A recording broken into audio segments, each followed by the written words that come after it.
Om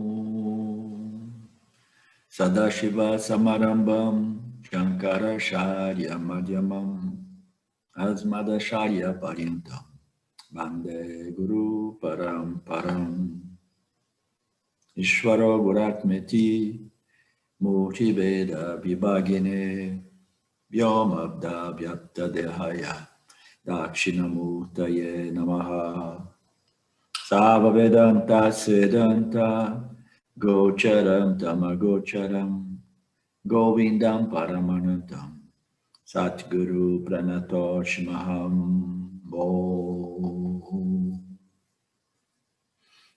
Om Shanti Shanti Shanti Om. Namastê. Bom dia. Bem-vindos à nossa classe do Panchadasi. Nós estamos concluindo o capítulo 5. Na nossa última aula, nós desdobramos os versos 3 e 4, que diz que somente uma pessoa qualificada para o autoconhecimento pode afirmar confiantemente que essa consciência, que a consciência plena original, que ela experiencia o universo sem fazer nada, sem esforço, essa luz da consciência que pervade tudo, a qual se reflete ou brilha no corpo sutil, como esse sentimento, pensamento, eu existo, é o ser pleno, é a minha real natureza, é o seu ser. Somente uma pessoa altamente qualificada aceita inteiramente essas declarações e demonstrações upanishadicas, porque todas as declarações dos Upanishads,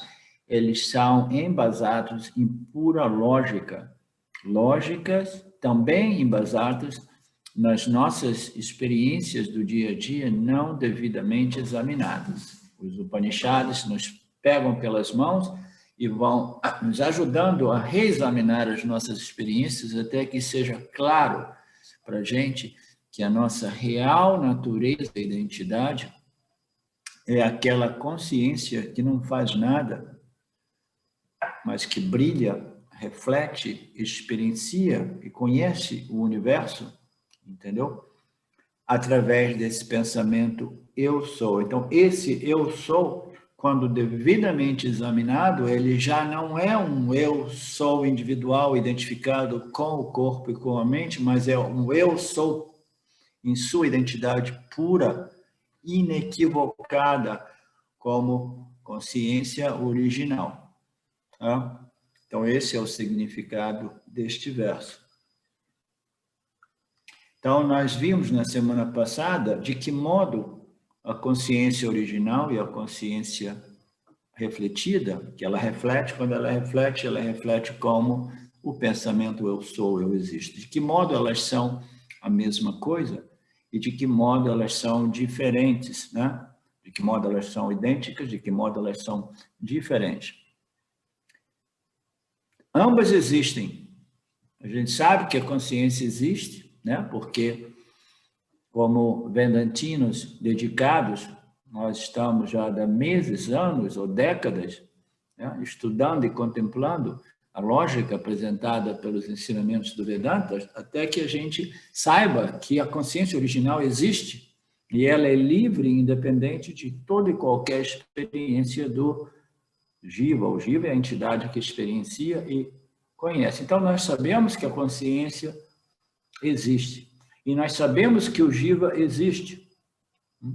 Então, nos Upanishads, o propósito final do Upanishad é provar que o Jiva Atma é o Paramatma. Então, essa é uma declaração que identifica o Jiva Atma como a consciência ilimitada, pura e ilimitada. Então, esse desdobramento desse verso é para esclarecer para a gente de que modo o Jiva Atma é realmente a consciência ilimitada e de que modo o Jiva Atma não é realmente a consciência ilimitada. Okay? Ele é a consciência ilimitada porque ele é, em sua real essência, ele é essa consciência, que é a única realidade, que é a natureza do Jiva Atma. Então, ele é, do ponto de vista da sua essência, a sua essência fundamental, a sua natureza essencial. Ele é o Jiva Atma. Mas ele, como fenômeno, ele não é Paramatma, ele não é a consciência ilimitada. Por quê? Porque, como fenômeno, ele é uma entre outras aparências que ocorrem em Mithya. Então, o Jiva Atma não é real como um indivíduo, ele é real em sua essência, é consciência. Se ele pensa que ele é um indivíduo e ele quer se autoproclamar Brahman, ele vai estar sobrepondo Mithya em Satya, dizendo, eu, o indivíduo, sou o Brahman. You understand? O que é um indivíduo? O indivíduo é alguma coisa que é constituído por uma individualidade, é uma unidade, é uma coisa que se define por suas características, né? Que se distingue das outras constituições. Então, o indivíduo é uma entidade, uma unidade definida por suas características e atributos. Então, como indivíduo, entendeu? Ele permanece uma mera sobreposição naquilo que ele é, a luz do iluminador no qual esse indivíduo aparece, ok? E nós vivemos, nós existimos nessas duas ordens de realidade, a realidade absoluta, Satya, e a realidade aparente, Mithya. Esse jiva nosso, esse pensamento, eu sou esse indivíduo, essa unidade, essa constituição, ele somente é Brahman em sua essência real, em sua natureza essencial. Mas se ele tiver minimamente identificado com o corpo e com a mente, ele vai tender a sobrepor a sua humanidade e dizer, a minha humanidade é Brahman. A humanidade do Jiva é uma mera aparência, não é real. Esse é o ponto da distinção, de que modo o Jiva não é Brahman em sua constituição. Em sua constituição. O que é a constituição? São os três corpos, né? Com todos os atributos, né? Que se unem para configurar a diferença entre eu e o Sidney, por exemplo. Entendeu? Eu e a Estela. Né? Então, cada um de nós é constituído, nós somos constituídos por nossas características, qualidades, atributos, talentos, conhecimentos, objetivos, etc. Então, essa constituição é uma mera aparência, ela não é real, mas a essência fundamental dessa constituição é o Brahman. Então, não serve ao indivíduo que ainda se sente uma unidade, uma configuração, ficar repetindo, eu, essa constituição individual, sou Brahman. Né? É isso que esse verso quer dizer. Deste ponto de vista, o Jiva Atma não é Paramatma, né? Mas ele é Paramatma em sua real essência, em sua real, né, natureza fundamental. Né? Um é real e um é aparentemente real. A pessoa que não entendeu essa relação entre Satya e Mithya, o aspecto da minha existência, que é uma mera aparência, e o aspecto da minha existência, que é a única realidade absoluta, a pessoa que não compreendeu essa distinção e relação entre Satya e Mithya, ela pode cair na tentação de alegar eu, a constituição, corpo-mente, sou Brahman. Então, o que ela estaria fazendo? Ela está querendo se elevar como Brahman, como constituição corpo-mente, que é um equívoco, que é uma confusão, uma sobreposição. Você entende, Alexandre?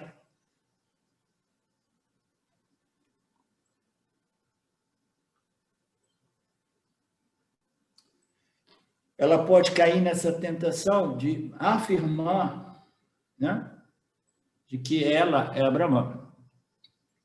Mas mas devido a essa confusão, ela não será capaz de desfrutar o resultado do autoconhecimento, que é a convicção existencial de senso de liberdade das experiências que pertencem à constituição corpo-mente. A constituição, o Jiva-Atma, em sua constituição, é a entidade que experiencia e conhece, e moksha, ou libertação, é uma condição derivada da compreensão da minha real natureza essencial, livre e independente de quê?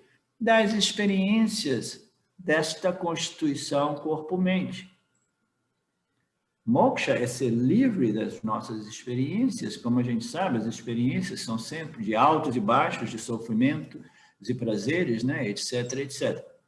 Libertação é ser livre das experiências. E como nós podemos ser livres das experiências? A gente não pode ser livre das experiências como complexo corpo-mente. A construção corpo-mente é uma configuração, é o que nós chamamos de indivíduo, é uma unidade definida em comparação às outras constituições, ela se sente independente, isolada, única e sofre desse sentimento de vulnerabilidade, inadequação, insegurança, e etc. E as limitações impostas pelo tempo, principalmente, né?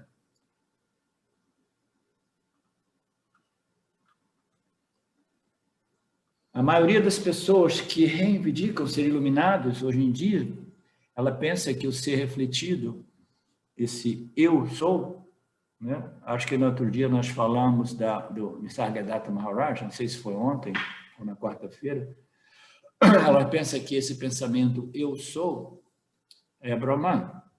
O pensamento eu sou é Brahman, mas não é Brahman, como nós já vimos, né? Esse pensamento eu sou é a consciência refletida. Essa consciência refletida depende do aparato refletor, que por sua vez depende do corpo físico, da associação com o corpo físico, etc, etc. Então, esse aparato, essa consciência refletida, ela não é livre e independente do aparato refletor, ela não é livre e independente do mundo dos objetos de experiências, entendeu? Porque ela só conhece e experimenta em referência ao campo dos objetos, o campo das interações. Então, ela só é realmente a consciência original se ela compreender a sua real natureza livre e independente de toda e qualquer experiência e conhecimento. Se ela acreditar que o eu original é um objeto de experiência, ela acaba confusa e acaba querendo estabelecer um status especial para esse eu refletido, com base nessa confusão entre Satya e Mithya, né? Uma pessoa que deseja um status elevado procura validação das opiniões, a gente cobriu isso extensivamente na semana passada, e nós chegamos até, você disse, os últimos parágrafos, né? Então, os últimos parágrafos se referia aos quatro Mahavakyas que foram citados como exemplos aqui, né? Para que a gente possa compreender o significado literário, é literário, né, que se diz? Ou literal, né? Literal. O ostensivo, literal, e o significado implícito, que é o significado sugerido, né, pelos ensinamentos do Vedanta. Os Mahavakyas, essas declarações, não exortam ou implicam ação ou experiências, elas apenas indicam ou determinam a identidade. A palavra asi, no Tattvamasi, indica que a união da pura consciência e da existência refletida é fato, não é um evento que ocorre, é um fato. Na verdade, indica que a união, o modo mais claro, né, de corrigir essa frase, indica que a não separação da pura consciência e da consciência refletida, da pura consciência original e da consciência refletida, não existe realmente separação, portanto, não existe união, indica que a não separação separação da consciência original e a consciência refletida é um fato, e é um fato sempre, não é um evento, né? Na verdade, a palavra união é inábil, na medida que implica ação, significa ação, né? Tempo, espaço, né? Alcance, etc. O mantra não diz que você fica livre quando o eu refletido ele volta para o eu original, ou se funde, ou etc, etc. Não. É simplesmente quando o Jiva, né? O Jiva Atma, né? Esse fenômeno, que nada mais é da consciência refletida no corpo sutil, esse Jiva Atma se dá conta, realiza, né? A sua real identidade como consciência original. Então, é simplesmente uma questão de compreensão ou de conhecimento, mas é um conhecimento, né, que não é puramente teórico, não é puramente acadêmico, é aquilo que as escrituras referem como a Parokshayana, é o conhecimento direto e imediato, livre de qualquer sombra de dúvida, né? A palavra Anubhava, que ostensivamente significa experiência, mas também significa conhecimento direto, a Parokshayana, dá margem a enganos, né? Olha que interessante, essa palavra Anubhava, ela literalmente, ela significa a experiência. Por quê? Por que dessa confusão aqui? Porque todo mundo já notou que o Vedanta é o caminho da compreensão. Mas a gente percebeu já com o tempo, né, através dos nossos esforços, que a compreensão meramente acadêmica, teórica, racional, né, ela não basta para convencer o indivíduo de sua real natureza. Não basta para convencer o indivíduo que aquelas declarações upanishádicas são fatos, né? Esse conhecimento meramente acadêmico, intelectual, teórico, não basta. Então, como é que a gente vai determinar esse Aparokshayana? Que tipo de conhecimento é esse conhecimento direto e imediato? Aí aparece essa palavra, Anubhava, que significa um conhecimento experiencial. É um conhecimento que, às vezes, por falta de uma palavra apropriada, eu gosto de colocar existencial. Tudo isso para tentar distinguir esse conhecimento direto e imediato de um conhecimento meramente intelectual, acadêmico, entendeu? Mas esse conhecimento direto e imediato, ele ocorre no intelecto. Então, esse autoconhecimento é um conhecimento intelectual ou é um conhecimento não intelectual? Naturalmente, é um conhecimento intelectual, porque todo e qualquer conhecimento ocorre no intelecto, ok? Só é um conhecimento intelectual, mas não é um conhecimento meramente intelectual, ok? Porque esse conhecimento intelectual precisa ser convertido em conhecimento direto, para que o autoconhecimento seja realmente conhecimento existencial, ok? Anubhava significa um conhecimento existencial, um conhecimento direto que literalmente significa experiencial. Às vezes, no mundo do Vedanta, as pessoas dizem, né, as pessoas novas ao Vedanta, tudo bem, isso é tudo maravilhoso, mas eu quero a experiência, eu quero que esse conhecimento seja uma experiência. Nós dizemos, não, você não pode experienciar o que você quer experienciar ou conhecer, porque você já é essa consciência. Você quer que esse conhecimento seja um conhecimento direto e imediato. Não, mas eu já compreendi, eu já sei, intelectualmente eu já sei tudo, isso e aquilo. Ok. Agora, esse conhecimento acadêmico intelectual precisa ser convertido num conhecimento direto. O conhecimento direto é um conhecimento a respeito de uma coisa que não existe fora de você como um objeto de conhecimento. Entendeu? Não existe você e um objeto de conhecimento.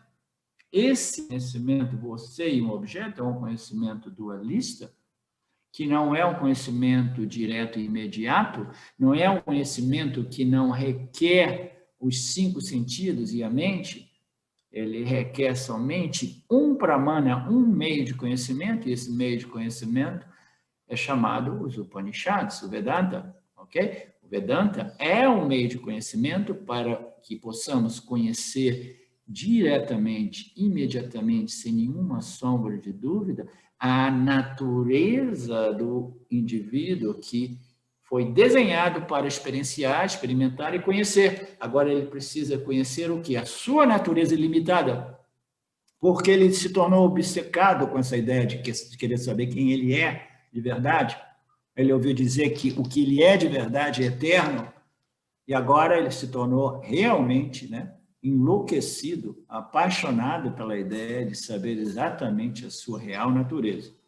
Então, é um conhecimento direto, porque não existe um objeto de conhecimento, é o conhecimento do conhecedor da sua real natureza. Você está conhecendo a natureza do próprio buscador deste conhecimento. Este é um conhecimento direto e imediato, que requer somente um pramana, um meio de conhecimento, que não é o sensorial, que não é um conhecimento inferencial, muito embora faça uso de tanto conhecimento inferencial, faça uso de tanto conhecimento sensorial, mas o conhecimento final, assim chamado autoconhecimento, é um conhecimento direto e imediato, porque o objeto de conhecimento é o investigador, né? Então, esse é o momento que esse conhecimento teórico, acadêmico, intelectual é convertido no ha-ha, na ficha que cai, e às vezes cai sem fazer barulho, e a pessoa se toca, entendeu? Eu sou e sempre estive aqui brilhando no intelecto deste indivíduo jiva, né? Eu sou essa luz da consciência. Então, esse é o propósito dessa distinção, desse desdobramento desse último parágrafo. A palavra anubhava, que literalmente significa a experiência, mas significa, em realidade, um conhecimento direto e imediato, a parokshayana. Ela pode dar margem a enganos, porque uma pessoa que é 99% das pessoas no mundo espiritual, uma pessoa orientada por querer experimentar, ela perderá o significado implícito da palavra anubhava e assumirá o significado ostensivo. O significado literal é uma experiência, mas por falta de palavras para definir a parokshayana, né, definir mais claramente o que é esse conhecimento direto e imediato e distingui-lo do conhecimento meramente acadêmico, ele diz anubhava, cuja raiz é experiência direta, mas essa experiência direta não é sensorial, não é mental, é o conhecimento direto da natureza do indivíduo. Então, uma pessoa orientada à experiência, ela talvez possa assumir o significado ostensivo e não compreender o significado implícito dessa palavra anubhava. O significado implícito é o que eu já expliquei. Entendendo que algo precisa ser experimentado para que eu possa conhecer ou haver o meu autoconhecimento. Não, eu preciso experimentar a não dualidade, né? Eu preciso experimentar o ser como um objeto de conhecimento. Então, a maioria de nós possui essa vassana por experiência, né? E muito facilmente a gente pode fazer uma confusão a respeito disso, né? O autoconhecimento não é um evento, não é uma experiência, ele é uma compreensão simples e imediata, direta da natureza do buscador, né? Do conhecedor. Você não pode se libertar porque você já é livre, por isso você precisa de um meio de conhecimento que convence você desse fato, e esse meio de conhecimento é o Vedanta. O Henrique escreveu para todo mundo: Henrique, eu prefiro que essas mensagens não sejam escritas durante as aulas, tá? Você pode levantar tudo bem. Porque distrai tá ok. um pouco. Distrai a mim, alguma coisa assim, porque eu tenho que parar a minha linha de pensamento para ler o que você está escrevendo ou qualquer outra pessoa. Então, em geral, eu peço a todos de não escreverem, mas contribuem. Você levante a mãozinha digital, a sua mão física, no momento apropriado, e aí eu te dou o sinal para você compartilhar as suas compreensões também, não só as suas dúvidas, mas as suas compreensões. Agora, já que você me interrompeu, você pode dizer o que você escreveu aí. Certo. Não, esse conhecimento direto, queria pergunta, né? Seria quando, digamos, esse observador observado desaparece, então por isso não pode ser classificado como uma experiência, né? Seria isso? Eu não entendi. Esse conhecimento direto o conhecimento imediato direto seria quando o buscador, o pensador, o conhecedor e e o observador observado desaparecem? se fundem, então não existe experiência, porque a experiência precisa de um observador e um objeto observado. Como isso se fundiu, então não existiria então experiência, é um conhecimento direto, porque, ou seja, não existe, seria isso? Ou seja, o observador e o observado se colapsam. Nesse momento não existe experiência, existe um conhecimento direto, seria isso?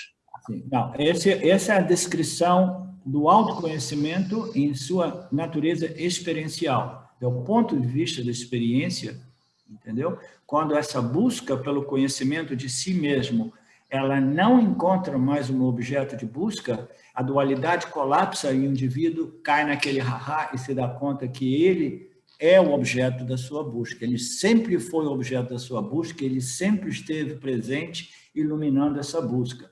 Então, do ponto de vista experiencial, existe um colapso da dualidade entre o buscador e o objeto de busca. O buscador finalmente se dá conta que ele não está buscando o ser como um objeto, porque o ser não é um objeto de conhecimento. Entendeu? Então, do ponto de vista experiencial, a gente pode dizer é o colapso da dualidade, mas é o colapso da dualidade intelectual do buscador, na medida que ele compreende finalmente que o ser não é um objeto, e aí ele vê o ser brilhando no seu próprio intelecto. Aí ele diz, agora eu compreendi, Tatvamasi, eu sou essa consciência, entendeu? Mas o autoconhecimento é conhecimento puro, a compreensão pura, entendeu? É uma compreensão pura. A gente tem que tomar cuidado com essa afirmação sua, porque, de novo, denota uma experiência de não dualidade, entendeu? Muito embora a não dualidade ela esteja presente nessa compreensão de si mesmo, porque a natureza do ser, do Jiva-Atma, é o ser não dual, é a consciência não dual, entendeu? Então, existe, né, aquele momento você se dá conta da sua natureza não dual, porque você não pode ser reduzido a um objeto de conhecimento e experiência. Mas o conhecimento por si mesmo é simplesmente um conhecimento feito de conhecimento que ocorre no intelecto, e esse intelecto precisa estar tão contemplativo, tão puro, de modo que ele introspecta, e essa busca de ser extrovertida, tentando reduzir o ser como objeto de compreensão, de experimentação, de conhecimento, e ele simplesmente se vê como a luz do iluminador, tá?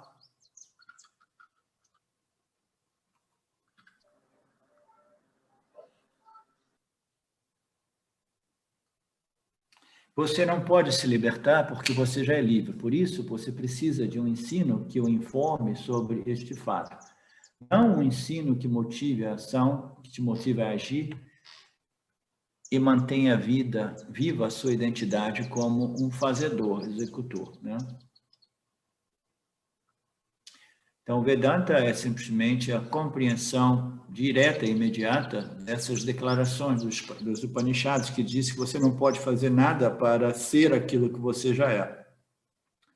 Mas, como nós sabemos, nós precisamos fazer diversas práticas, né, espirituais para desenvolver as qualificações intelectuais que nos permitam compreender, né, Aham Brahmasmi, né? Então, são os dois lados, né, do Vedanta, né? A preparação e realização. Preparação e realização. A realização sem a preparação é impossível. Preparação infinita sem realização é inútil praticamente, porque o indivíduo permanece, né, escravo do samsara, escravo da ação e da experiência, né? Então, preparação sem conclusão ou realização é inútil, né? Um desperdício, né? Não totalmente, porque o indivíduo vai ficar produzindo punya, sattva, mas ainda assim ele vai ficar amarrado, né, em samsara através dessas correntes de ouro, né? Por outro lado, a realização sem a preparação é simplesmente impossível.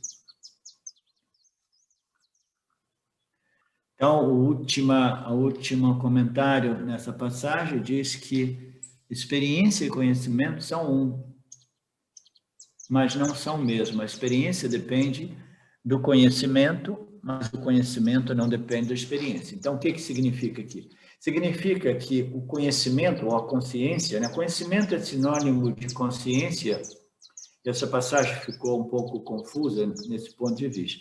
A experiência e conhecimento, quando a gente coloca o conhecimento, essa capacidade refletida do conhecimento, de conhecer objetos, entendeu? E conhecer a natureza desse objeto jiva, né? Então, quando essa consciência ela entra em contato com os objetos, o que ocorre? Bang, experiência, né? Então, conhecimento ou consciência em contato associado à Maya, através do jiva, encontra os objetos de experiência e conhecimento e bang, as experiências ocorrem, né? Então, experiência e conhecimento, eles não podem ser realmente separados, né? Como é que você vai separar a experiência do conhecimento ou da consciência que permite o conhecimento, né? Tudo parte, né, de uma cadeia, né, de fatores que produzem a experiência que não é separado do conhecimento ou consciência. Então, experiência e conhecimento são um, mas não são o mesmo. Por quê? Porque a experiência, ela depende da consciência, do conhecimento, né? Se não existe o conhecimento, se não existe a consciência, os objetos podem estar ali presentes, né? Como no estado de sono profundo, muito embora o estado de sono profundo não seja realmente um estado de ausência de experiência, mas, de um ponto de vista mais grosseiro, mais denso, a gente utiliza esse exemplo muito, né? Muito frequentemente. Tudo isso é conflitante, às vezes, no Vedanta. A gente, de novo, a gente faz analogias a respeito do sono profundo como um estado no qual não existe objeto de experiência, né? Mas ainda assim existe a consciência, né? Mas, em realidade, o estado de sono profundo também é uma experiência, né? Mas a gente sabe que a consciência é sempre presente e ela não depende de nenhuma experiência, ao passo que a experiência, que são os objetos contratados pelo conhecimento, pela consciência, elas dependem da consciência para que elas ocorram, né? Então, de que modo a experiência e o conhecimento são não separados, são os mesmos e não são os mesmos? É que a experiência depende da consciência, mas a consciência não depende da experiência. Isso é muito simples para a gente, mas a gente às vezes, né, eu ficava um pouco curioso de ver algumas filosofias ou círculos espirituais, ou filosofias espirituais que diziam que a consciência ela existe na mesma ordem de realidade dos objetos de experiência, e que, na verdade, o objeto aparece e a consciência aparece junto.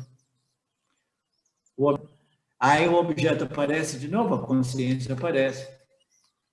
O Vedanta, simplesmente, ele destrói.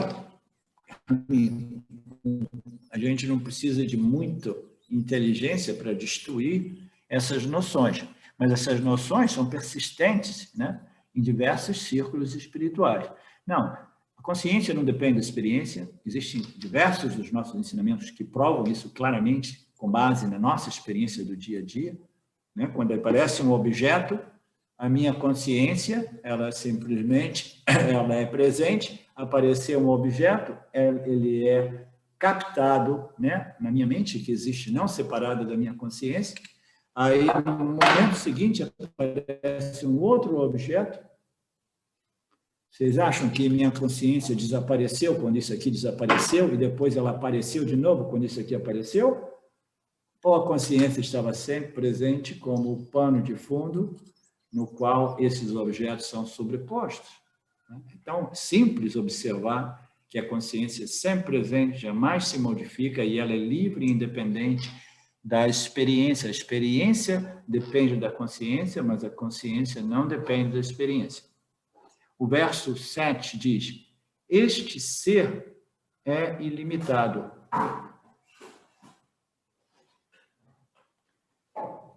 Este ser é ilimitado.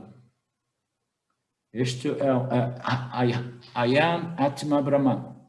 É do Mandukya Upanishad. E que, a propósito, Mandukya Upanishad é um Upanishad que nós estamos considerando iniciar na primeira semana de janeiro, tá? E eu gostaria de alguns feedbacks,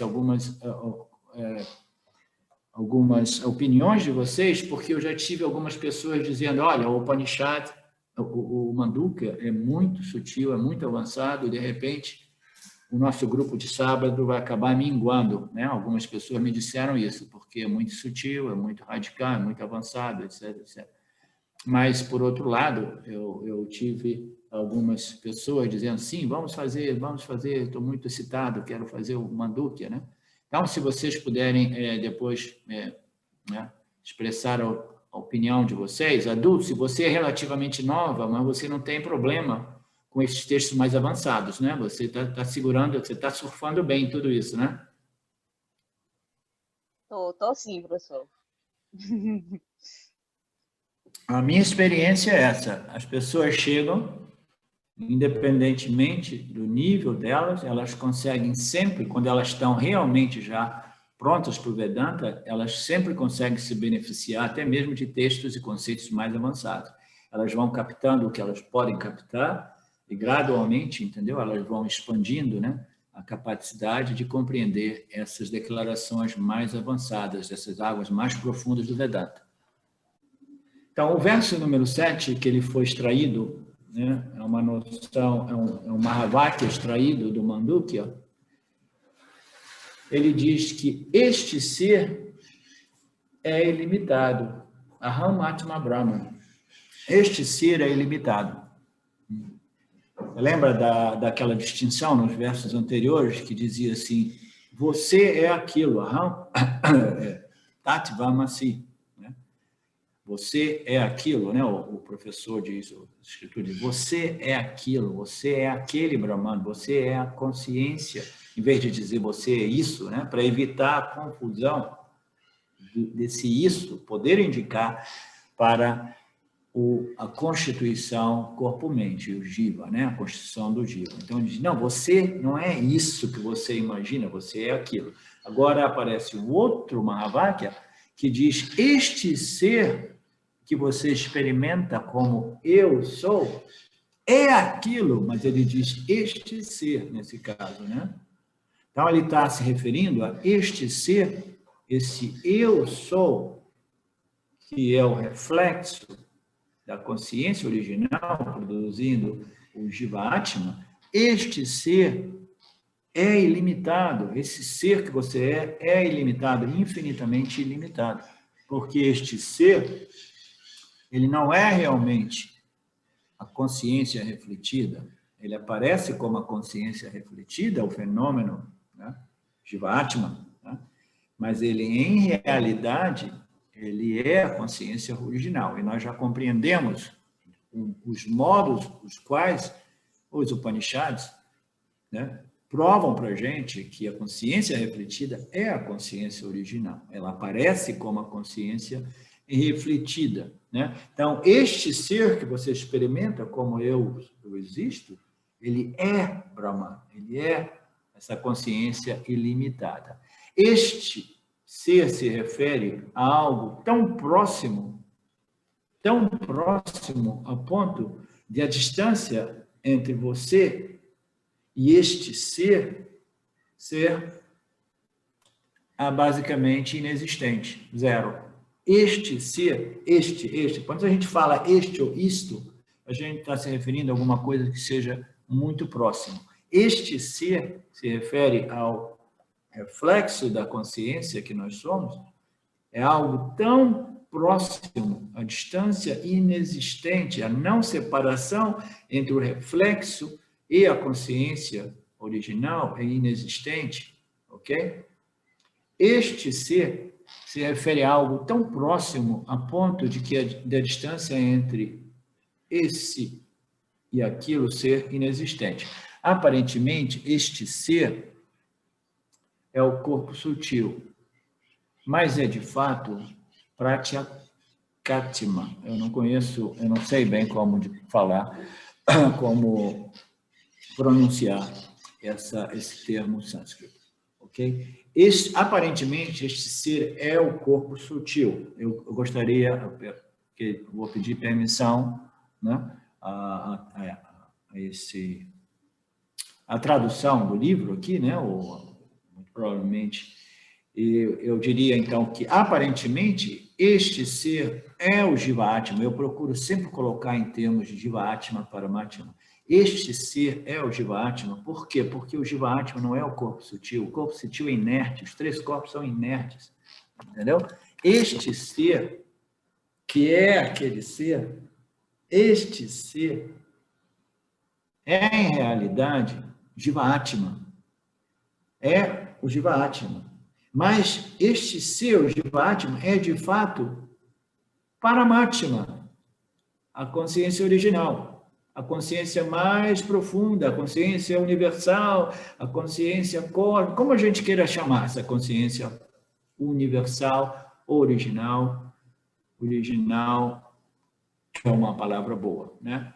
Muito embora todas as palavras sejam problemáticas, né? Então, este ser, que é o Jiva-Atma, é de fato Paramatma, a consciência original.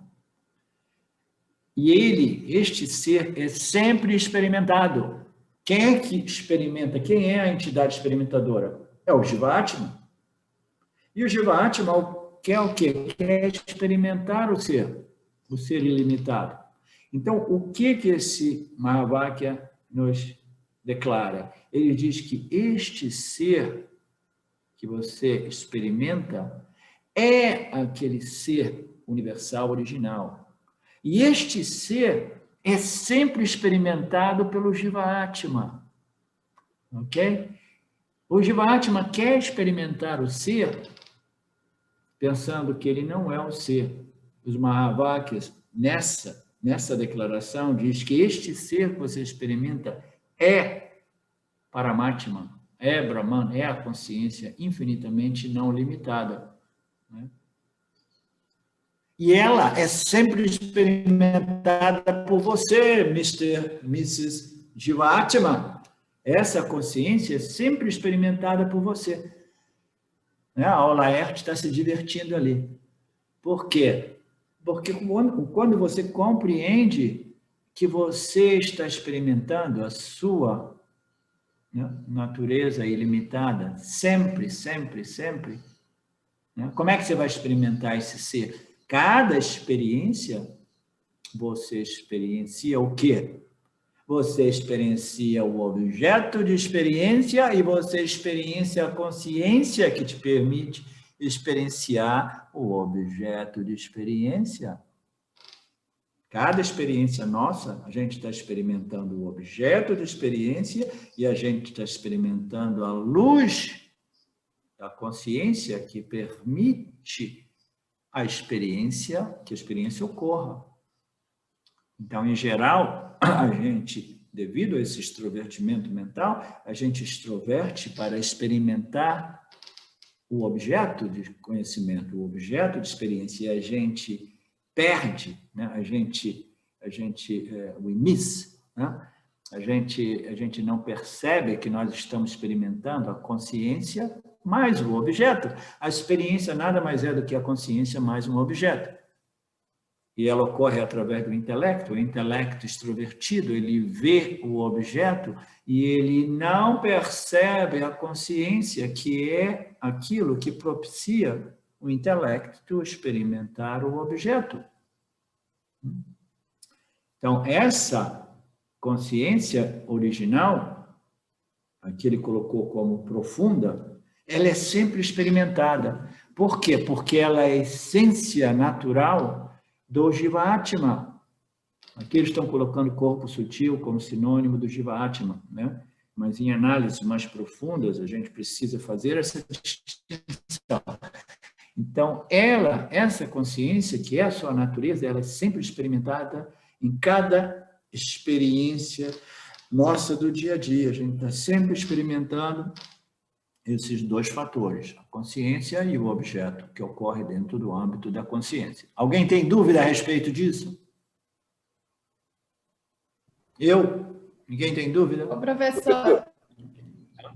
Desculpa. Por favor, Betânia. Oi. Não, eu só ia falar que outro dia eu ouvi o Dayananda falando assim, Siti e Sati mais nomes e formas é a consciência objeto. E Siti, Sati, sem nome e forma é consciência ilimitada. E eu achei que... Mas isso... É como o que você está falando, assim, sempre somos a consciência, né? Sempre a consciência experimentando, mesmo que sejam os objetos. Exatamente. Um outro modo de compreender isso que você leu é que a consciência, em alguns dos nossos textos, né, eu acho que até mesmo nesse texto, nós já passamos por alguns versos que falavam sobre isso. A consciência,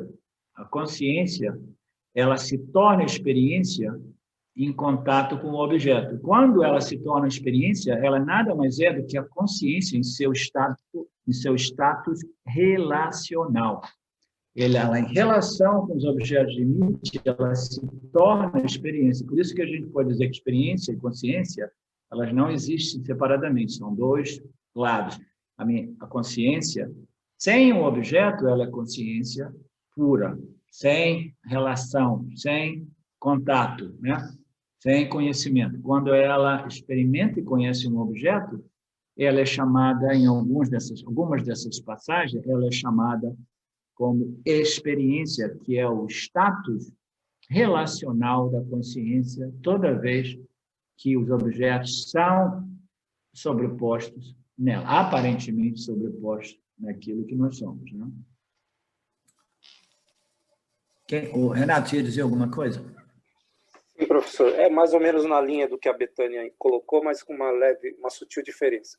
Se eu passo a experienciar a consciência, eu não estou tirando um terceiro ser aí, que é o que está observando a consciência, e essa coisa observada passa a ser um objeto também?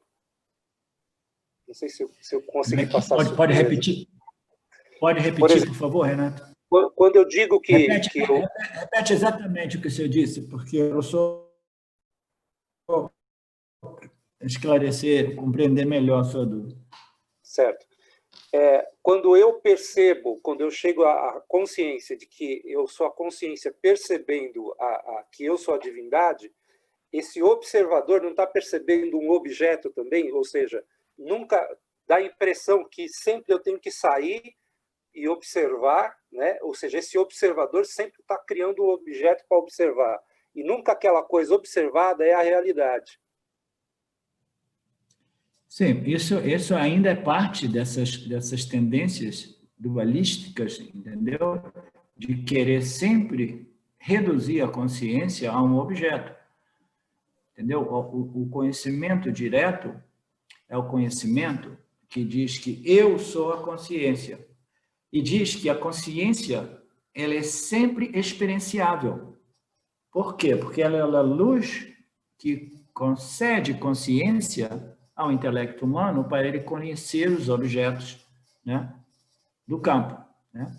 Então, quando a gente diz que essa consciência é experienciável, porque toda vez que a gente experiencia os objetos, a gente está experienciando os objetos e a consciência, eu precisaria de me estender e explicar de que modo você está experienciando a consciência. Nós estamos experienciando os objetos. Essa experiência é uma experiência em dualidade. Mas, ao mesmo tempo, eu estou experienciando a consciência. Essa consciência, você pode experienciar ela até mesmo do ponto de vista ligeiramente experiencial. Mas ela puramente, ela é uma experiência cognitiva, intelectual. Você só experiencia a consciência como você mesmo, como a sua real natureza, entendeu? Quando você compreende isso, aí existe até mesmo no início do meu relacionamento com Vedanta e Ramji, eu tive algumas conversas com ele a respeito disso. Existe um elemento experiencial no reconhecimento, eu sou a consciência, entendeu? Esse conhecimento, esse elemento experiencial não é um elemento dualista, não é um elemento que faz da consciência um objeto qual você esteja experimentando. Esse elemento experiencial do autoconhecimento é um elemento derivado da compreensão da minha real natureza como consciência. Ele tem uma certa textura, um certo feeling, uma certa sensação, porque é um sentimento da sua ilimitada natureza como consciência. Quando você percebe que você é a luz, entendeu? A sua mente, naturalmente, ela se torna mais satívica. Nós estivemos falando nos últimos dias a diferença entre a consciência original e a consciência refletida. E o modo qual muitas pessoas imaginam que a luz refletida seja o ser, entendeu? A experiência da luz refletida é a experiência da consciência refletida num intelecto satívico, em profunda meditação, digamos assim. Aquilo é uma experiência do reflexo da consciência numa mente satívica. Quando você compreende que você é a consciência, essa consciência brilha na sua mente, até mesmo independentemente da proporção das gunas no seu intelecto. E você se dá conta, você compreendeu, você sabe que você é a sua natureza, entendeu? E ela brilha sempre. Então, você só pode experimentar a consciência como a sua real natureza, como você mesmo, porque ela não é um objeto de experiência, não é que você, agora eu estou experimentando o quê? A minha natureza. You understand? Como é que eu estou experimentando? Através da compreensão. É uma experiência que é baseada na compreensão clara e imediata de que eu brilho no intelecto, convertendo esse intelecto numa entidade que experimenta os objetos, entendeu? Então, como é que eu vou experimentar a mim mesmo? Cognitivamente, através da compreensão de minha real natureza. E quando essa compreensão é bem estabelecida, aí sim existe um elemento experiencial, tá? Porque, em geral, as pessoas, todos nós gostamos de uma boa experiência. E não existe experiência melhor do que Shanti, Shanti, Shanti. Shanti também é uma experiência, entendeu? É uma mente mais satívica, menos aflitada, né? Conflitada, etc. Então, existe. Mas o Yanni, ele vai além disso e ele sabe que ele está experimentando a consciência como sua própria natureza, independentemente dos estados da sua mente, da constituição gúnica da sua mente, do seu intelecto, tá?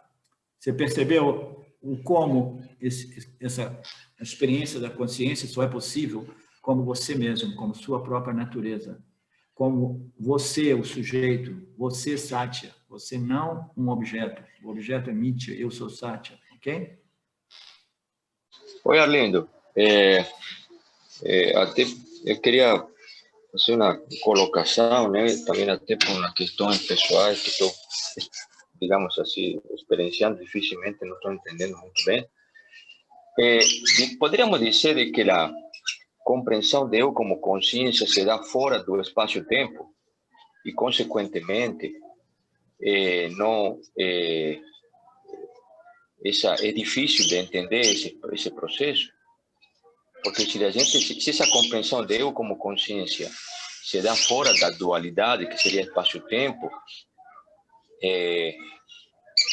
como se diz, fica difícil, né, de você explicar. Por isso, muitas vezes, as pessoas não conseguem explicar essa experiência, porque, na verdade, não é uma experiência, porque se está fora do espaço-tempo, deixa de ser uma experiência. A experiência precisa desse espaço-tempo. Não sei, seria isso, porque, para mim, também está muito difícil explicar isso, o que está acontecendo comigo. Então, agora não se me deu esse insight, né, de que essa compreensão de eu como consciência está se dando fora desse espaço-tempo, consequentemente, não é uma experiência, porque a experiência precisa do espaço-tempo. Poderia ser algo assim? Sim, sim. É por aí mesmo, porque o espaço e o tempo é o que define, né, Nietzsche, né, a experiência, né, entre o sujeito e o objeto. Ele requer essa dimensão de espaço e tempo, né? E a distância, a diferenciação entre objetos, etc., tudo aquilo que ocorre dentro de nossas mentes, né? Então, o conhecimento, o autoconhecimento não é obtido dentro do âmbito dessa dimensão dualista, né, de espaço-tempo. É o conhecimento a respeito, né, do conhecedor, dessa dimensão espaço-tempo, né? Então, é por aí mesmo, mas a gente precisa tomar cuidado para não transformar o autoconhecimento em alguma coisa, porque você usou a palavra assim, é por isso que é tão difícil. Não, é muito simples.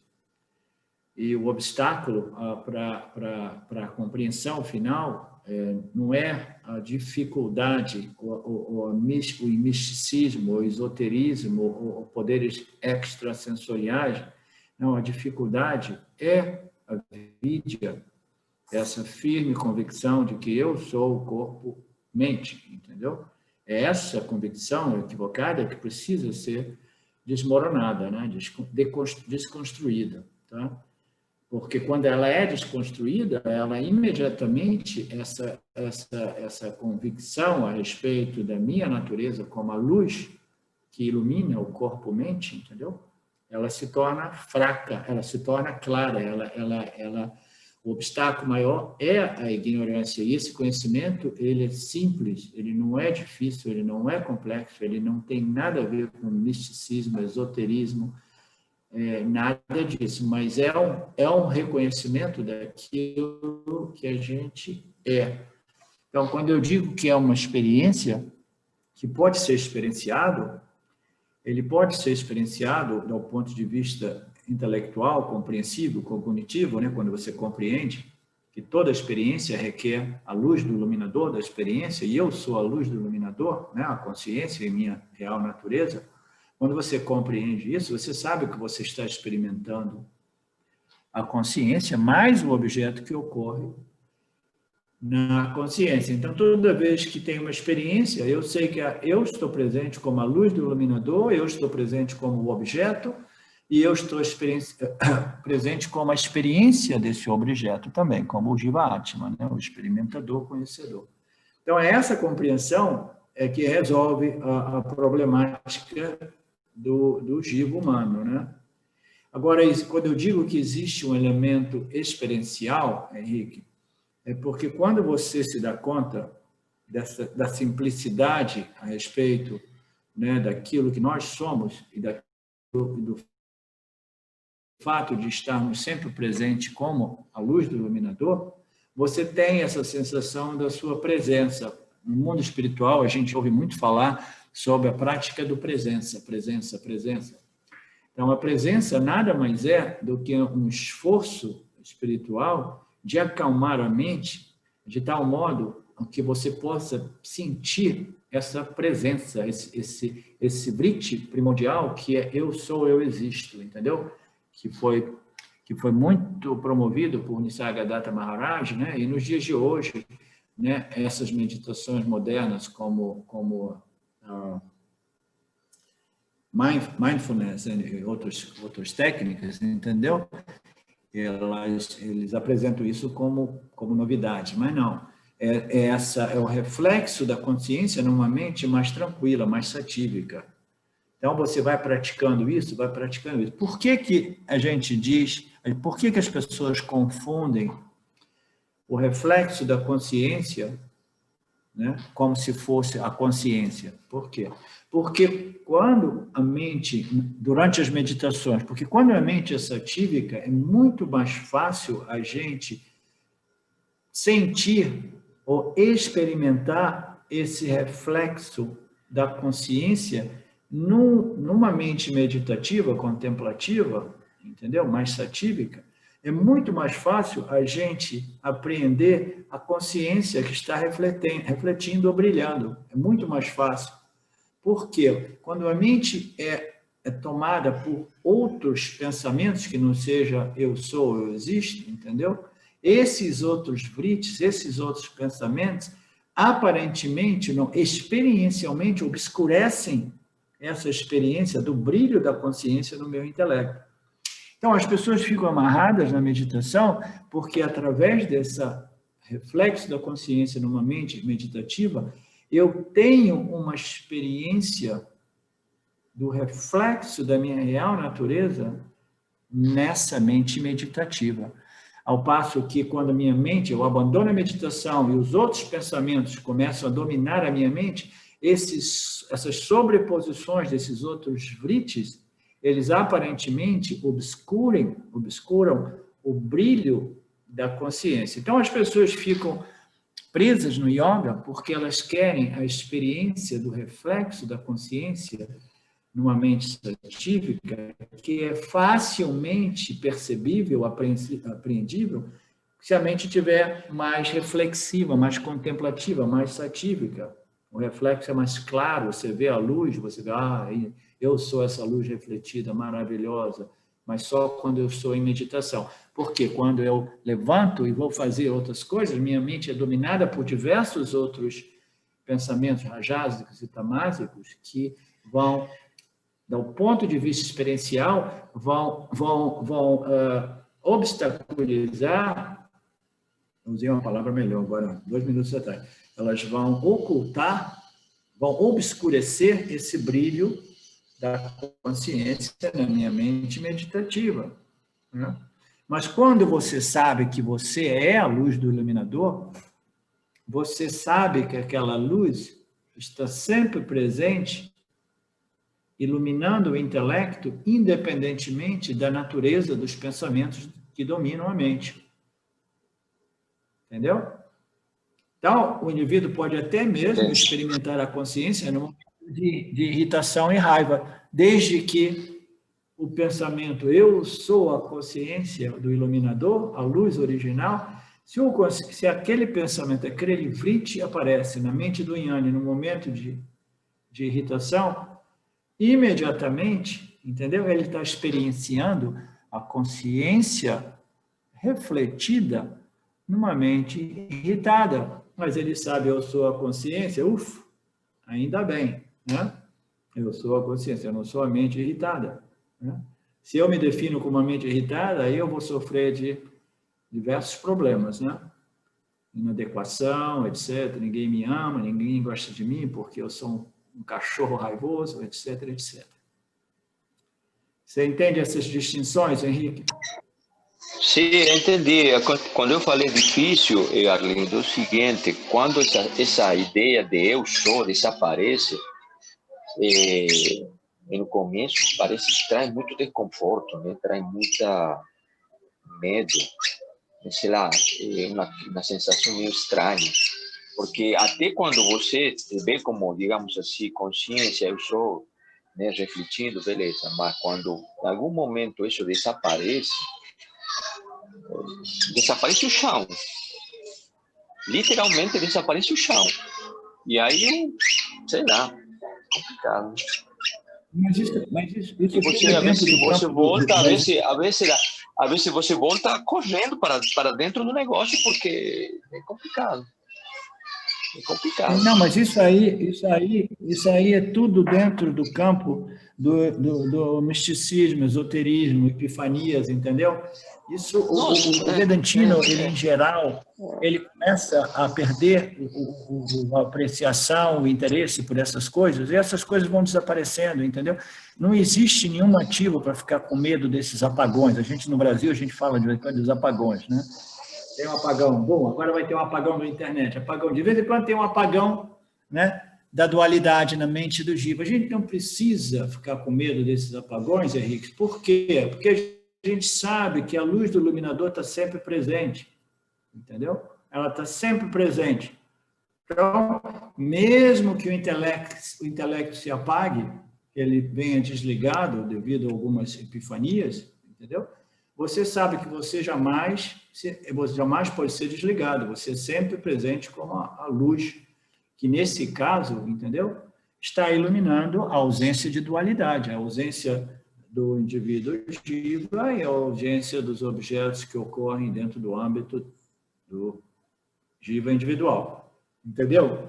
Então, essa ideia de ficar apavorado com esses apagões é uma ideia que é importante que ela seja resolvida e removida, entendeu? Não existe nada de grande valor nesses apagões e não existe nada a temer caso esses apagões continuem ocorrendo.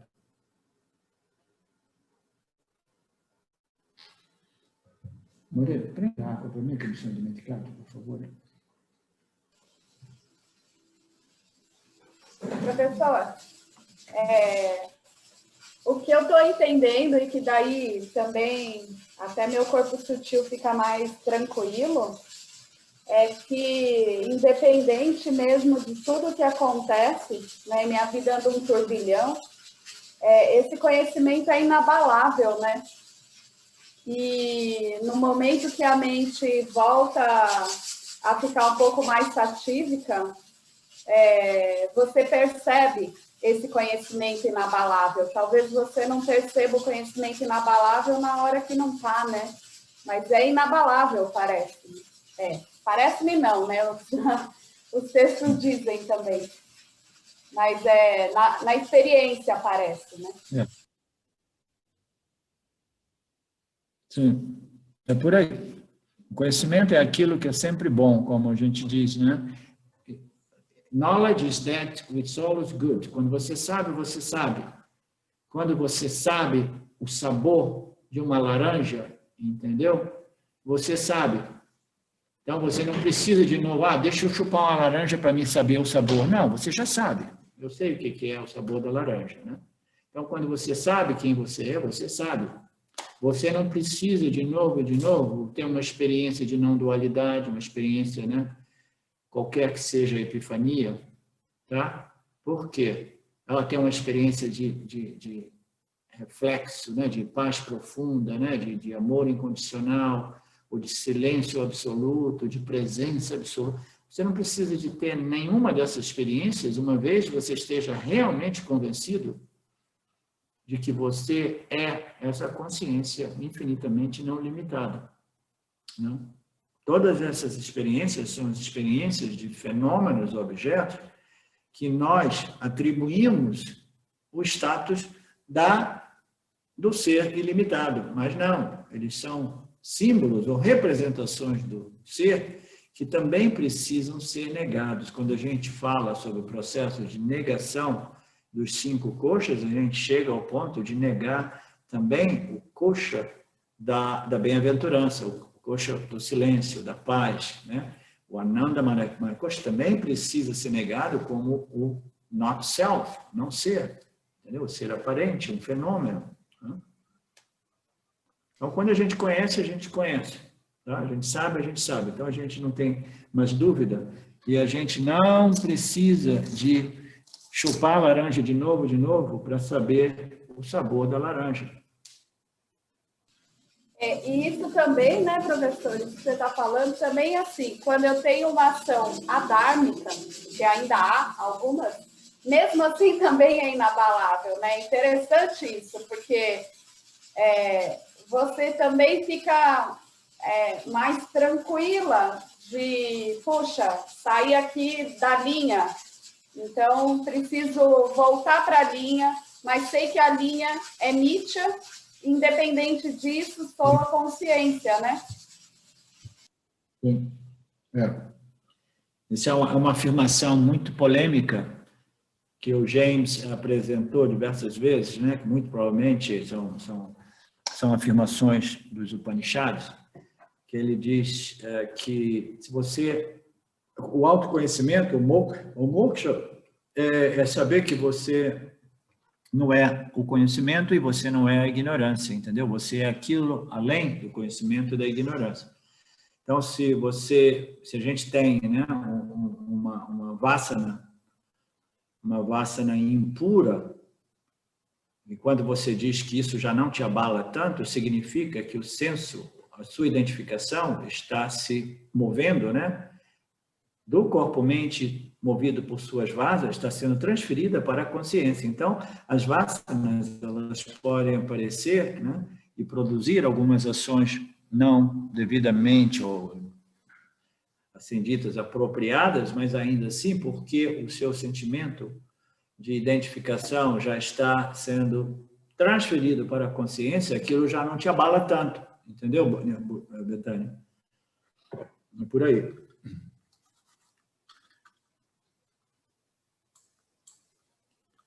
Mas se nós pensamos que não, eu sou as minhas ações, eu sou as minhas vasanas, os meus karmas, as minhas atitudes, né?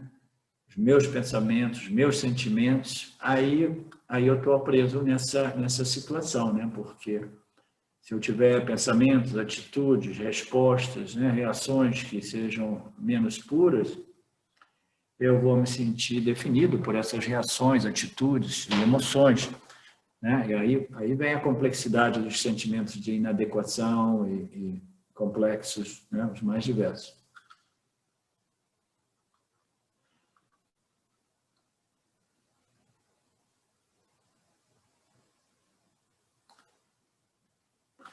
Algo que é a natureza essencial não pode ser reduzido a nenhum objeto. Aquilo que é a essência de todos os objetos não pode ser reduzido a um objeto. Ok? Ilimitado, Brahman significa a essência mais íntima de tudo que existe. De tudo isso, que é aquilo, todos esses aspectos de Mithya, todos esses objetos de Mithya, né?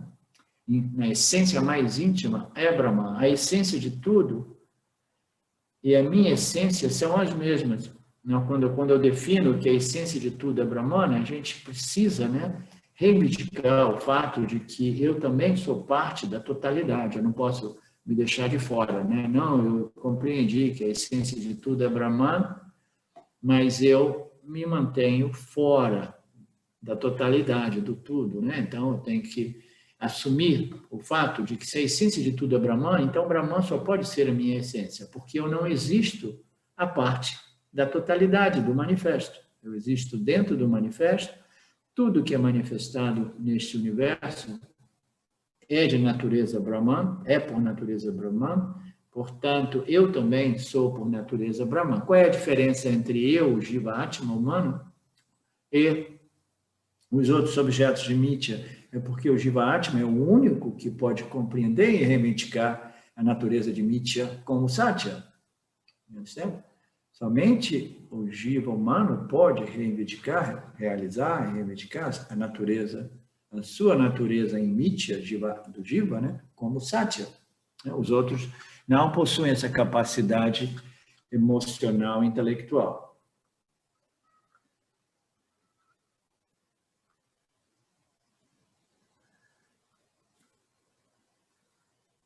Se eliminarmos a onda e o oceano, ficaremos com a água, né? A essência do oceano, a essência da onda no oceano é a água. Este ser presente que esse Mahavakya declara é experimentado. Isso aqui é um ponto importante para clarificar ainda mais essas questões apresentadas pela Betânia e pelo Henrique, né? Este ser é experimentado e ele é experimentado sem um pramana. Ele é experimentado sem os órgãos dos sentidos e a mente. Quando a gente experimenta, Renato, através dos órgãos dos sentidos e a mente, a gente está experimentando o quê? Objetos. Ok? A gente experimenta através dos órgãos dos sentidos, que coordena, integra aqueles estímulos, né? E que constitui aquilo uma experiência cognitiva, emocional, etc, etc. Então, a gente está experimentando através dos órgãos sensoriais. Então, o pramana ali são os órgãos sensoriais e a mente, e o intelecto, né? Mas este ser que nós somos, que é experimentado, para usar aquela palavra sânscrita, né? Como se diz? Não estou achando aqui. Então, este ser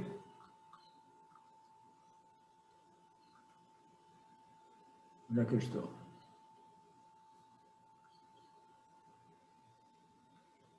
Cara, me perdi. Está no último parágrafo. Este ser sempre é experimentado sem um meio de conhecimento. É a última frase do penúltimo parágrafo.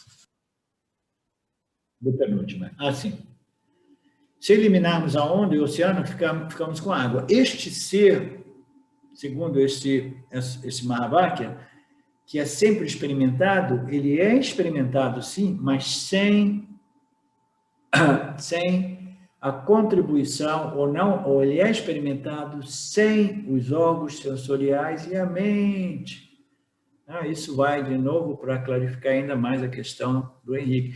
É um conhecimento direto e imediato que não requer a participação, eu estava querendo encontrar essa palavra, participação dos órgãos sensoriais e a mente. Então, que tipo de conhecimento é esse? Que tipo de pramana, ou veículo de conhecimento, é necessário para que esse conhecimento ocorra, né? Ele não ocorre através do pramana, né? Mas comum, né? Para os nossos conhecimentos, experiências de mente, ele corre através de um outro pramana, um outro veículo, um meio de conhecimento. Ele não é conhecido / experimentado sem um meio de conhecimento.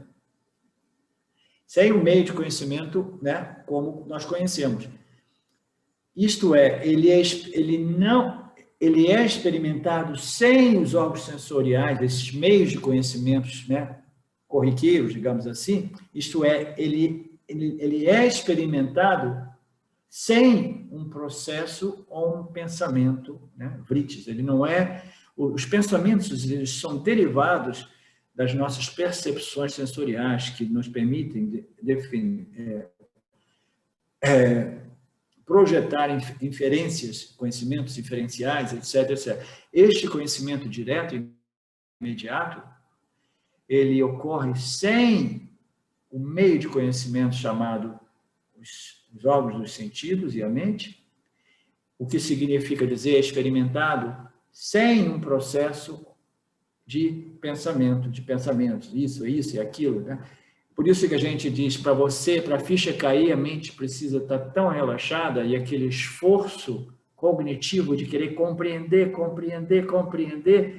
ele não é por aí, porque essa compreensão não é realmente um exercício mental, intelectual, entendeu? É um conhecimento direto que ocorre quando a mente é mais satívica o quanto possível, é aquele momento do eureka, né? Aqueles momentos das descobertas científicas, né, mais revolucionárias, mais importantes dentro da nossa cultura. E esses cientistas, esses inventores, eles sempre dizem, no momento que eu parei de pensar, parei de fazer o esforço para compreender, né, como um milagre, pum, quando eu menos esperei, a compreensão surgiu na minha mente. Então, este ser que é a nossa real natureza, ele é conhecido e experimentado sem um meio de conhecimento e sem um processo mental de busca cognitiva desse conhecimento. Tá? Até mesmo os conhecimentos de fenômenos objetos ou de objetos científicos, eles são quase sempre revelados ou conhecidos quando a mente para, stop, effort, fazendo esforço cognitivo, ela relaxa, aí aparece. Né? Então, é isso que está dizendo. Mas, isso não significa dizer que o autoconhecimento, já que ele é conhecido, experienciado, sem um meio de conhecimento, ele não significa dizer que ele não requer realmente um veículo ou um meio de conhecimento. É simplesmente que não são os veículos e meios de conhecimento que normalmente nós utilizamos, que são os órgãos sensoriais e a mente. Qual é o meio de conhecimento? Qual é o veículo de conhecimento para esse conhecimento que não é um produto de um processo de pensamento, entendeu? Escrutinização, etc, etc. Qual é o meio de conhecimento? Quem é que pode me responder isso? Renato? Qual é o pramana nesse caso? Vedanta. Hã? Vedanta. Quem que respondeu? Eu, Cardoso. Cardoso, você depois me diz o seu endereço físico, eu vou mandar aquele certificado de iluminação para você, imediatamente. Ok, obrigado. Ele já recebeu um jornal para ele vai começar a encher a parede dele. Mas tem que dar uma outra chance agora para o Renato, porque a pergunta era para o Renato. Agora mas eu já sei. O Cardoso, Não, o Cardoso é ambicioso. Ele sacou antes, ele foi mais rápido. Professor, me caiu uma ficha aqui agora. Fez barulho? Que Nietzsche, né? Ela traz inúmeros desafios, fazeres e etc. E o único descanso é realmente no ser, né? Porque estou sentindo isso na pele, que o único descanso é no ser mesmo, não tem descanso em Sansara, né? Em Nietzsche. Sim, super legal. O único descanso é no autoconhecimento, né? Então, onde é que eu estou aqui? Começar o último parágrafo, né? Ok. No mundo espiritual moderno, existem professores que se referem a uma experiência de bem-aventurança, de consciência refletida, não contaminados por raios de tamas, como é isso. Informam os alunos que isso é o ser, né? Seguindo esse Mahavakya, este ser é ilimitado, este brilho na sua mente é ilimitado, é o ser ilimitado. Existem professores, e o James, é um comentário típico do James, ele se refere principalmente a Papaji, entre tantos outros professores espirituais que foram derivados de Papaji também, Moji, etc. Diz assim, não, é isso aí. Só que isso que você está experimentando é o ser, dá margem a muita confusão, porque ele não é devidamente explicado, né?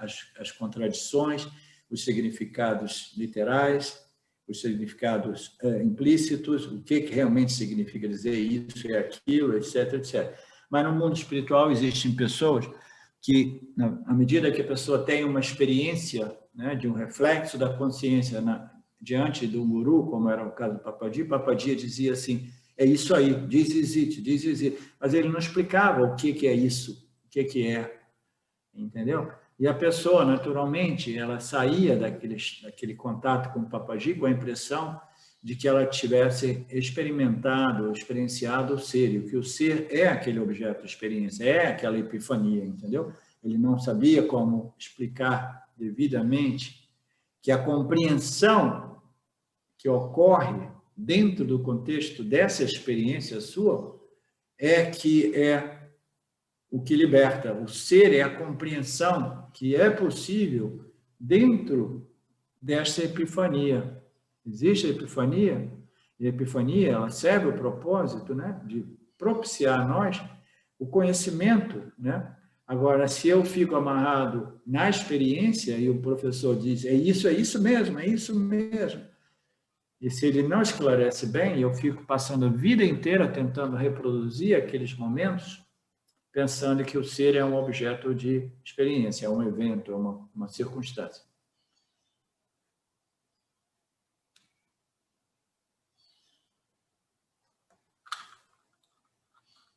Então, a gente passa para o capítulo 6. A lâmpada do cenário. O cenário é um palco, tem um cenário, tem um teatro, né? Tem mídia, tem tudo pronto, aí Shwara cria tudo e cria tudo através da luz e, no final das contas, ele precisa de iluminar o cenário, iluminando o intelecto de todos os jivas, de modo que essa manifestação do universo possa ser iluminado e conhecido, né? Então, a gente vai abordar aqui esse tema que é muito importante, conhecimento direto e indireto. Os versos da seção da lâmpada usam uma tela pintada como uma metáfora para explicar a consciência quádrupla. Então, essa é uma metáfora, ok? A gente já ouviu falar sobre essas telas do cinema que projetam as imagens são sobreposições, elas são aparências, a única realidade é a tela, mas existe também esta metáfora referente a uma tela na qual um canvas, né? onde uma pintura pode ser pintada. Então, a seção da lâmpada usa uma tela pintada como uma metáfora para explicar a consciência quadrúpla. A primeira parte é a consciência pura, sem nenhum atributos, né? Atributos, Nirguna Brahman, que significa dizer que somente essa consciência sem atributo é Satya, é real, ok? O segundo aspecto dessa consciência, né, é o corpo causal macrocósmico, né? O corpo causal macrocósmico, muitas vezes referido como Maheshwara, e aqui com um outro termo de sânscrito, né? Antarayami, ok? Então, esse corpo macrocósmico causal é um outro aspecto da consciência em associação, entre aspas, com Maheshwara, né? Então, produz o corpo causal macrocósmico, é o potencial, a semente potencial que contém o universo manifesto. Terceiro aspecto desses 4 aspectos é o corpo sutil macrocósmico, ok? Hiranyagarbha. Hiranyagarbha é o corpo sutil, é o jiva eterno, é o corpo sutil macrocósmico de todo o universo, porque é dentro desse corpo sutil macrocósmico que a criação é conhecida através de todos os jivas, né? Então, o corpo sutil macrocósmico e o corpo denso, o corpo físico material macrocósmico, né? O corpo físico material de todo o universo, né? Então, aqui é uma introdução a essa sessão na qual uma certa analogia vai ser utilizada que desdobra a consciência apresentada em sua forma quádrupla, ok? Na medida que ela se associa com Maya, então ela tem a sua forma primária, que é a única realidade Satya, e depois essas 3 outras subordens de realidade que elas aparecem no Maheshwara, o macrocósmico sutil e o macrocósmico físico material, o universo manifesto, tudo isso é parte dessas 3 subordens de realidade aparentes, são mítias. Então, essa consciência apresentada em sua forma, seu aspecto quádruplo, a gente precisa compreender que o primeiro aspecto é real e os outros são sobreposições ou aparências que ocorrem dentro desta tela, ok? Desta tela original. Então, o verso número 1 dessa sessão diz que antes que se termine uma pintura, ela passa por 4 estágios. Do mesmo modo, antes que o mundo apareça, ele passa por 4 estágios ou condições, avasta, ok? Ou estágios, ok? Então, nós temos 4 estágios para pintar um quadro nos tempos dos rishis, digamos assim, ou nos tempos do Vidyaranya Swami, ou 750 anos atrás. Então, quais são esses estágios, né? Um é a tela branca pura. A tela nada mais é do que um tecido. Ela, para se tornar, né, uma tela na qual a pintura possa ser feita, né, ela precisa ser engomada, ela precisa ser endurecida com o amido, ok? Então, você tem a tela, o tecido, você endurece ele através do amido, da maizena, ou do arroz, farinha de arroz, aquilo que seja, né? E depois você faz um esboço, né, de um desenho, e no quarto estágio você vai pintar, né, devidamente esse desenho. Você vai aplicar cores, né, em determinados locais. Aí você tem a criação, a manifestação deste quadro, desta pintura, né? A tela, depois ela é enrijecida com a goma, né? Depois um certo desenho e depois as cores. Então, no estágio 1, a consciência ilimitada, Chit, ela é mergulhada, olha que bacana essa analogia, ela é mergulhada em Maya. Então, você tem a consciência pura. Naturalmente, tudo isso a gente tem que descontar o fato da limitação linguística, porque a gente não pode pegar a consciência, mas é somente uma metáfora, uma analogia. A gente imagina que a consciência ela pudesse ser banhada inteiramente por Maya. Aí, quando ela passa por esse processo de associação, ou mergulho em Maya, ou pervadindo Maya, quando a consciência pervade, penetra e pervade Maya, que é o controlador interno do universo, ela se torna enrijecida por cores e formas distintas. Por formas distintas, muito provavelmente, nesse estágio, ok? No estágio 2. Ela pervade Maya e ela aparece como que enrijecida com formas distintas. Então, nesse estágio, que ela, Maya começa a produzir essas formas distintas, Ishvara aparece como o artista. Ele vai manipular as 3 energias, né, e vai começar a desenhar um esboço da manifestação do universo, né? Hiranya Garbha. E depois adiciona corpos densos, coloridos, Virati, para completar a pintura. Virati significa aquele que se manifesta e brilha em múltiplas formas.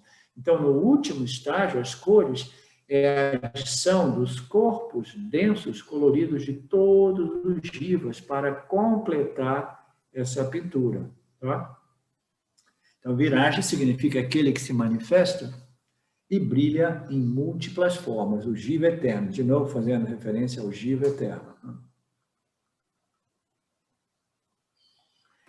O verso 5 diz, começando com a consciência, existem muitas gradações de seres na criação, desde os superiores aos inferiores, até os objetos totalmente inertes, inanimados, né?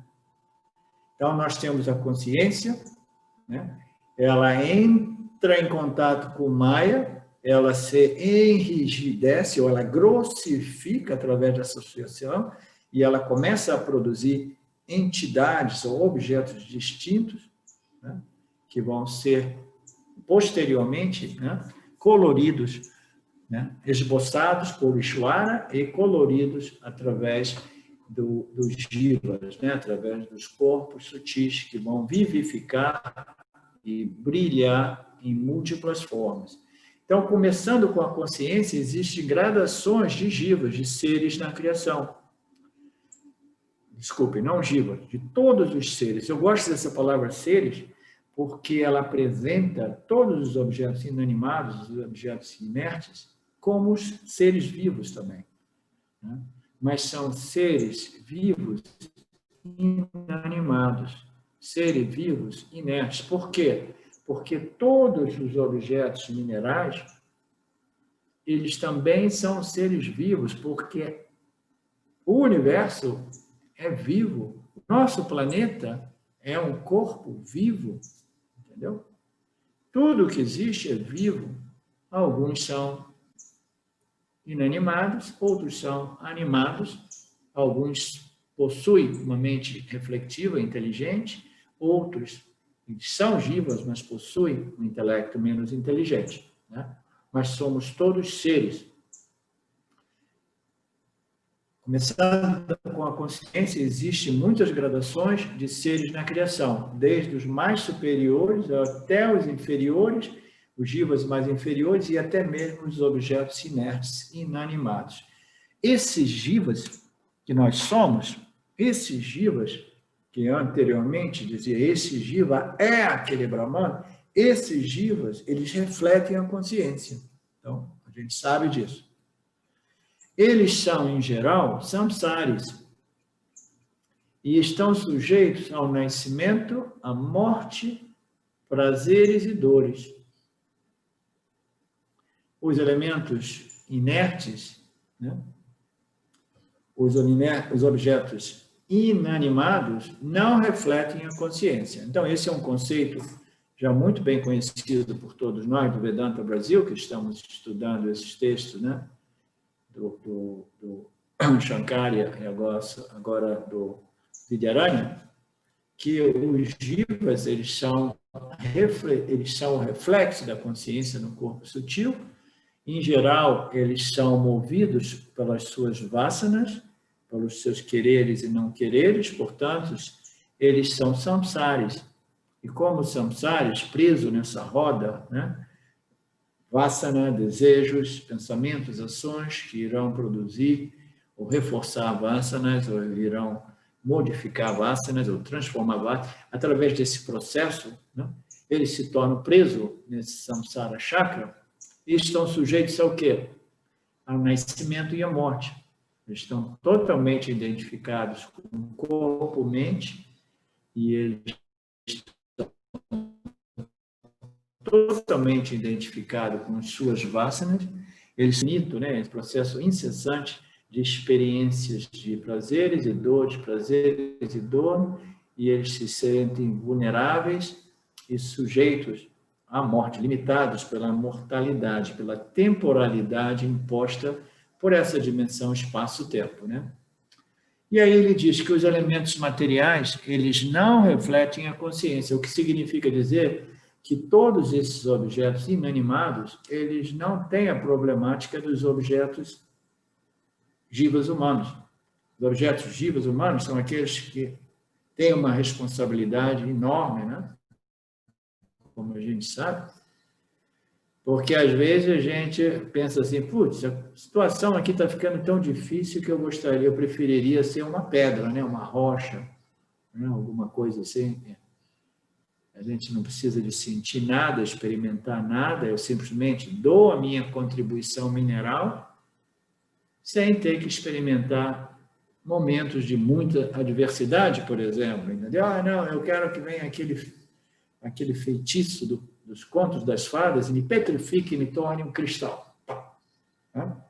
Petrificado. Então, todos os problemas são resolvidos porque eu já não sou sujeito ao samsara, né? A identificação com os minhas vasanas, meus desejos, sujeitos, né? A prazeres e dores, e o sentimento de mortalidade, de temporalidade, né?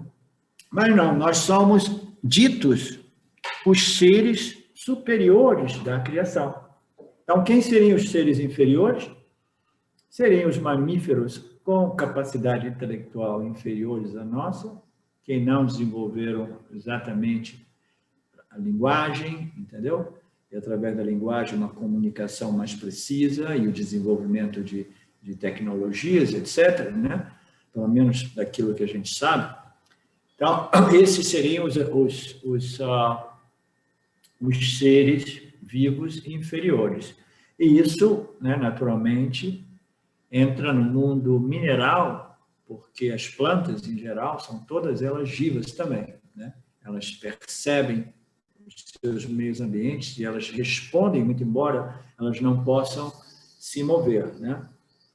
Então, essa é uma introdução que a consciência, dentro desses dessa quadruplicidade, né, de fatores, né, ela se apresenta, né, através de graduações de jivas, né, que é o elemento virati, que são as cores que foram introduzidas por Ishvara, criando o indivíduo virati, o jiva, que é aquele desenhado para experienciar esse quadro, essa pintura total, essa manifestação. Esses jivas, eles possuem graduações, e aqui não toca, né, num jiva mais elevado que existe, que não são os samsaris, né, mas são os mumukshus. Mumukshus são aqueles jivas que compreenderam, né, que a roda-vida do samsara é um labirinto sem saída, né?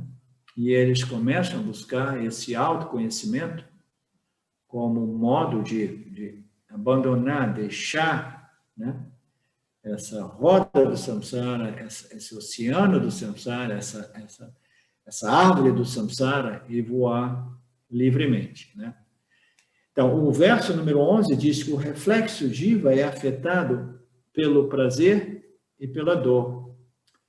E ele se confunde com essas experiências de prazer e dor, de quente e frio, de todos os pares opostos, ele se confunde. O reflexo jiva, tá? O jiva é o reflexo, agora ele colocou num termo mais tecnicamente correto, o reflexo jiva, né? O jiva não é o aparato refletor, o jiva é o reflexo. O reflexo jiva, que é a consciência refletida, ele é afetado pelo prazer e a dor, na medida que ele não compreendeu que o reflexo que ele é fundamentalmente a luz da consciência original, ilimitada. Então, esse reflexo jiva, sob o efeito de Maya, sob o efeito de avidya, ele se sente afetado pelas experiências, ok? Ele depende das experiências, ele quer as experiências de prazer e ele quer evitar as experiências de dor. E ele se confunde com suas experiências, ele se define através dessas experiências. Mas a consciência que ele não se confunde e não é afetada pelas experiências de prazeres e dores. O reflexo, o Jiva Atma, ele é afetado pelo prazer e dor até que ele compreenda a sua real identidade e ele se confunde com as suas experiências, mas a consciência dele, o ser pleno, é aquilo que jamais se modifica na experiência, jamais se modifica quando o ser aparece em seu estado relacional com a experiência.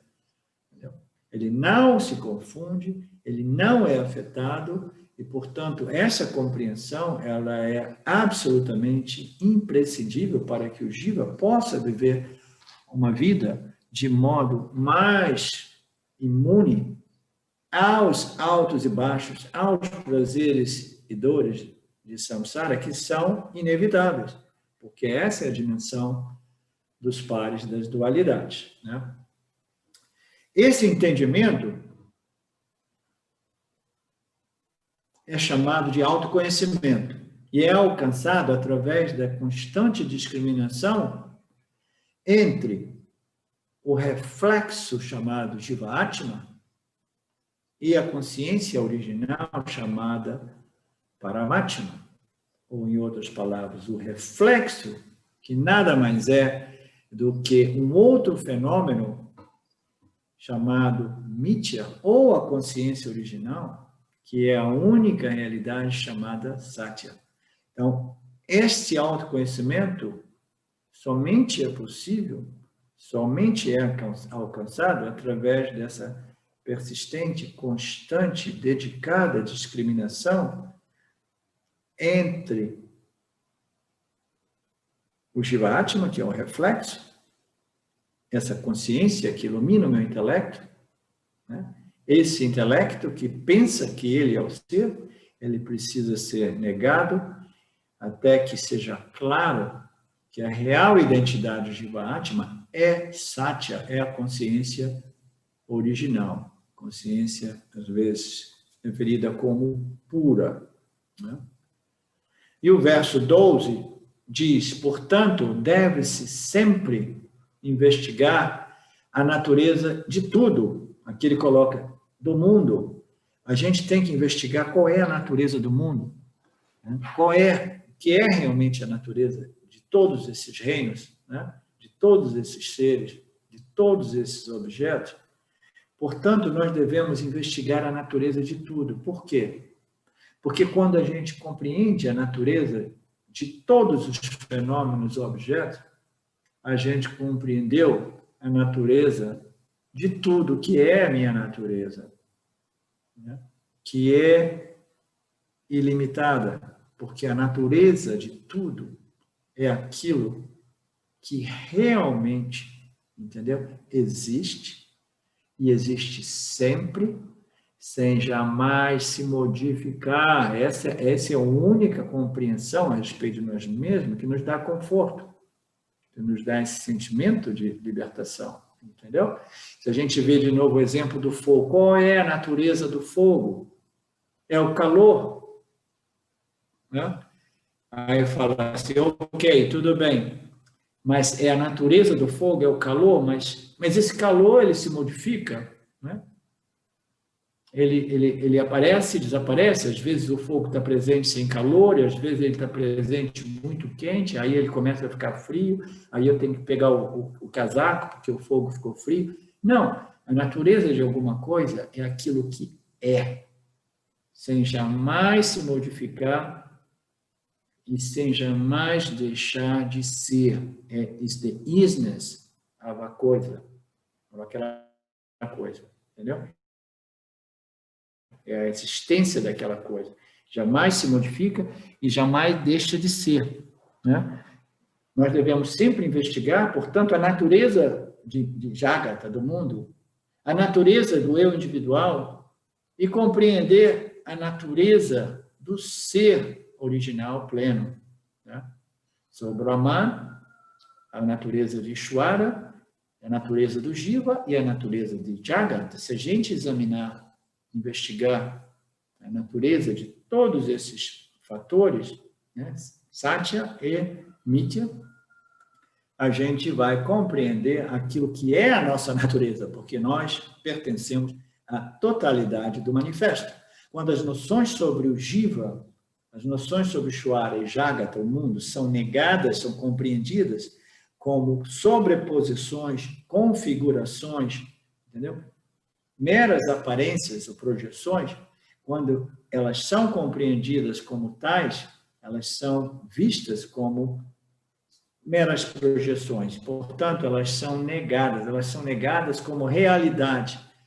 Elas ainda persistem, mas elas permanecem como uma ordem aparente de realidade, ou uma sobreposição naquilo que é a única realidade.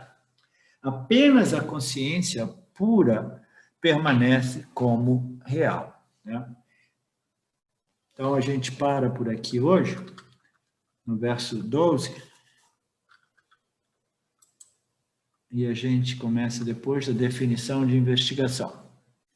Om Purnamada Purnamidam Purnamudachyate Purnasya Purnamadaya Purnameva Vashishyate. Om Shanti Shanti Shanti. Obrigado a todos.